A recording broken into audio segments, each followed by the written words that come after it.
Igama lami uNkulunkulu Adla Sibongo. Ngifundisa ngentende ngidlala intende ngiphinde futhi ngiwadayisa ama-keyboard engisuke ngifundisa ngawo itende. Njengamanje ngifuna ukukhombisa abantu abangayazi i-96. Balokho bebhizi abanye bengibuza ukuthi uNkulunkulu i-38 linjani, i-28 linjani.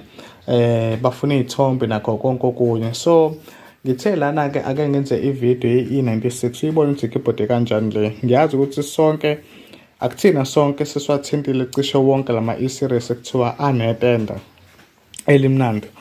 Abanye mhlawumbe basadlala kuphela i-EO9, abanye basadlala i-SPS 10, omunye uthi mhlawumbe ayithinte enye i-keyboard ngaphandle kwe-E16. So akawadla ama-keyboard wazi ngegama. So na-ke mina ngizokukhombisa nje la i-96 ukuthi i-keyboard ekanjani. uNkulunkulu uyadayisa ama-keyboard, bayawathenga nje abantu kakhulu. Sibuye futhi sikwazi nokuphostela uma ngabe lapho siyithengele i-keyboard then siyiposte-ke. So into enamandla kakhulu ngale keyboard le iney'pika ey'ntathu. Ispeaker singala njengoba ubona ngala, then bese kuba-ke ispeaker singala njengoba ubona futhi. Mina le yami sithe ukuba nentulanye i-keyboard ngoba angijwayele ukuyithinta, kanti endlini engiyibeke kuyona kujwayele ukuthi kushanelwe yonke leyo nto le, but isa-fresh kakhulu, inhle nje kakhulu le-keyboard.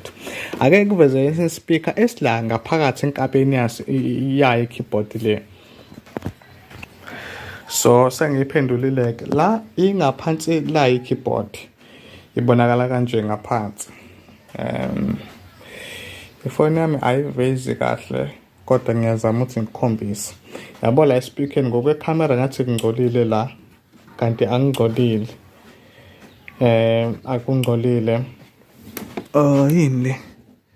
Angingcolile ngathi khona into emhlophana ekhona evikele something la. So lo line ndo ubona ngathi ungcolile. So ispeaker ke sila phakathi nayo i-keyboard. Kwi-center ye-keyboard noma ngithi enkabeni ye-keyboard kune-speaker esikhona la. Uma ngithi iney'pika ey'ntathu, ispeaker siba ngala, kune-speaker singala, then mase kuba khona ispeaker futhi esingala. Esokugcina-ke ilesi esilapha nendawo. Ingakho le keyboard inesisindo esingaka ngoba iney'pika ey'ningi. Ake ngiyiphendule futhi. So sengiyiphendulile-ke inama-knob ezishane silezo ku-adjuster. Uyayiphendula nje kanje noma uzisingala. Pendula kwakho la usuke usu-adjusta mhlawumbe wenza i-keyboard balance noma ama-beat noma ama-tone ngendlela osuke ufuna ukubhalansisa ngayo. Yini kopho nje konye. So umuntu ongayazi i-96 kuyi-keyboard ekanje. Unganje ku-YouTube channel wami, wena open le video ku-Facebook, ufike usubscribe khona uzobona nje ama-keyboard amanye, ufunde nokwasetha lawo ama-keyboard emhlazana uba nayo nawe i-keyboard.